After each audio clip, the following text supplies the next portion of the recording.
बिस्मिल्लाहिर्रहमानिर्रहीम। अस्सलाम वालेकुम स्टूडेंट, कैसे हैं आप लोग? मैं उम्मीद करता हूँ कि आप लोग खैरियत से होंगे।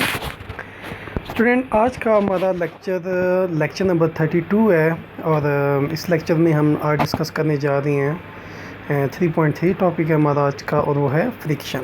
ठीक है, तो सबसे पहले हम बात करते हैं इसी टॉपिक के अंदर जो हमारे MCQs मैंने आपके लिए बनाए हैं उनको डिस्कस करते हैं।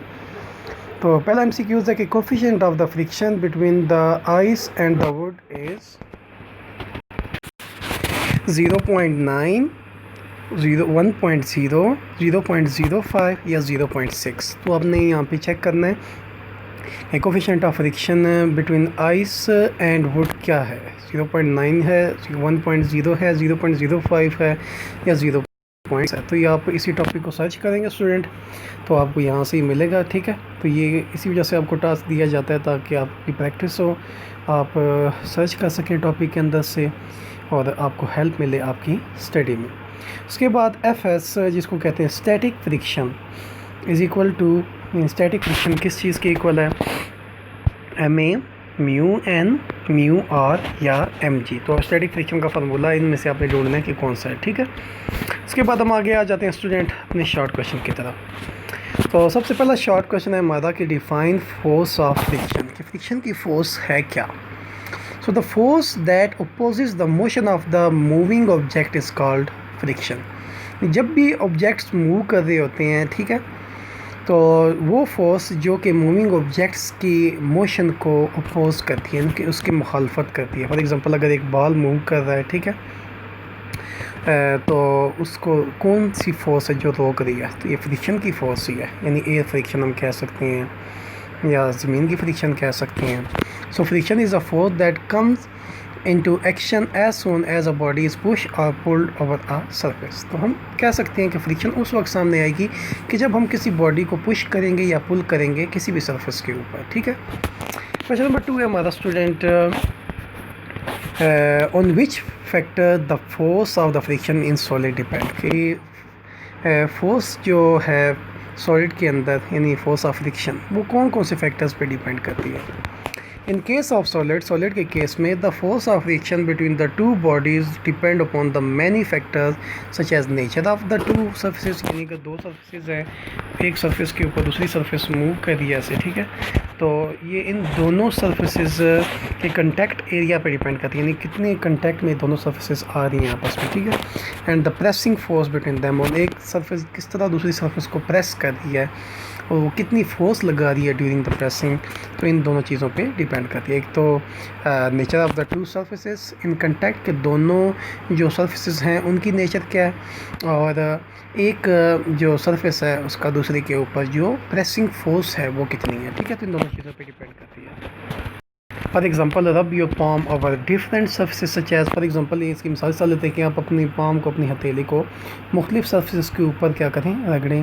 फॉर एग्जाम्पल आप टेबल के ऊपर इसको मसलें या रगड़ें, कारपेट के ऊपर, पॉलिश मार्बल सरफेस के ऊपर, ब्रिक के ऊपर, you will find smoother is the surface, easier it is to move over the surface. आपको पता चलेगा, आप ये एक्सपीरियंस करेंगे कि जैसे ही सरफेस स्मूथ होगी यानी नरम होगी, आप आसानी से उसके ऊपर हाथ मसल सकते हैं, रगड़ सकते हैं।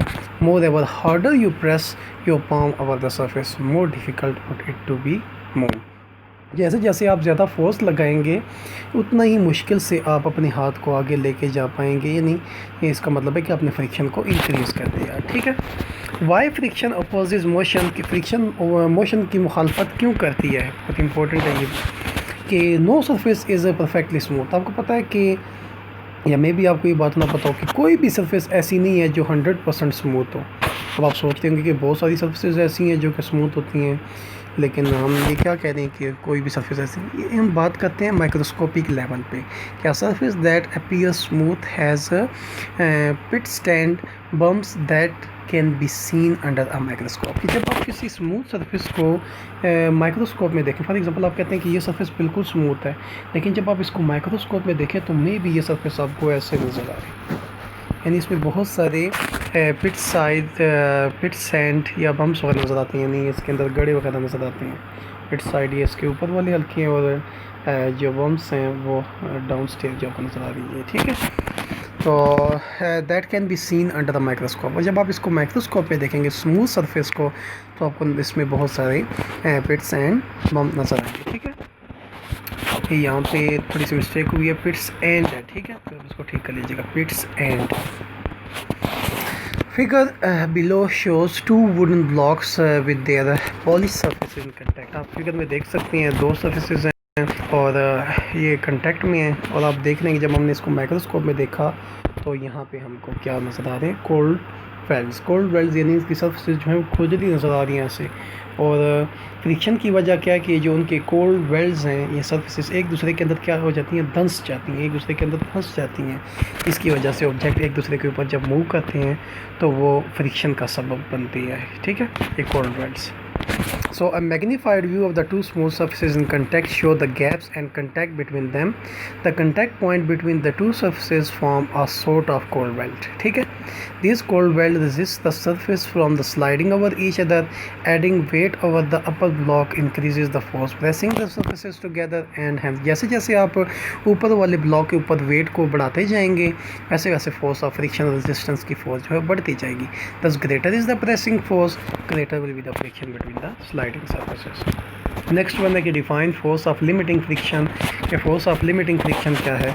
The maximum value of the friction is known as the force of limiting friction, FS इसको कहते हैं। It depends on the normal reaction, pressing force पे डिपेंड करती है between the 2 surfaces in contact, ठीक है।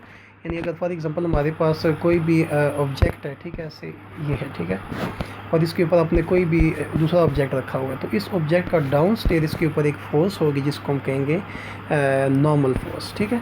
तो मैक्सिमम वैल्यू जो होती है फोर्स ऑफ फ्रिक्शन की उसको हम कहते हैं force of limiting friction FS, और ये किस चीज़ पे डिपेंड करती है, इस नॉर्मल फोर्स के ऊपर, कि जितनी नॉर्मल फोर्स ज़्यादा होगी उतनी फोर्स ऑफ लिमिटिंग फ्रिक्शन ज़्यादा होगी, ठीक है, between the 2 surfaces in contact. उसके बाद हमारे पास क्वेश्चन हमारे पास यहाँ पे टोटल हैं इसके राउंड अबाउट 11 हैं, तो मैं यहाँ पे अब डिस्कस करूँगा, वीडियो क्लोज करेंगे कि बहुत लेंथी हो जाएगी आपके लिए, ठीक है। बाद है हमारे पास define coefficient of friction. Coefficient of friction क्या है, बहुत इंपॉर्टेंट डेफिनेशन है कि the ratio between the force of limiting friction FS and the normal force और इस कंटैक्ट। मैंने भी फोर्स ऑफ लिमिटिंग फ्रिक्शन की बात की, एफएस और नॉर्मल फोर्स की बात की, इन दोनों की जो रेशियो होगी उसको हम कहते हैं कोफिशिएंट ऑफ फ्रिक्शन, और इसको हम रिप्रेजेंट करते हैं ग्रीक लेटर से जिसको कहते हैं म्यू, ठीक है, ये म्यू है, और ये F S divide by F R के इक्वल है, तो एफ एस किसके इक्वल हो जाएगी, म्यू आर के, यानी वो क्रॉस मल्टीप्लाई हो जाएगा, ठीक है, यहाँ पे। So if M be the mass of the block then for the horizontal surface normal force हमारे पास वेट की इक्वल होती है, यानी आर इज इक्वल टू किसकी हो जाती है, डब्ल्यू के, ठीक है, हॉरिजॉन्टल सरफेस के लिए। तो फिर मैं यहाँ पे वैल्यू पुट करूँगा एफ एस के फार्मूले में, तो आर की जगह मैं एम जी पुट करूँगा, तो क्या आ जाएगा, म्यू एम जी। तो ये हमारे पास एफ एस की वैल्यू आ गई है which is a force of static friction. I hope that आपको आज का लेक्चर समझ आ गया। फर्दर अगर आपको कोई क्वेश्चन है तो आप लाजमी कमेंट बॉक्स में कमेंट करें या व्हाट्सएप के थ्रू जो कि नंबर मेंशन है मेरा नोट्स के अंदर आप कांटेक्ट कर सकते हैं। तब तक अपना ख्याल रखिएगा। अल्लाह हाफिज़, थैंक यू।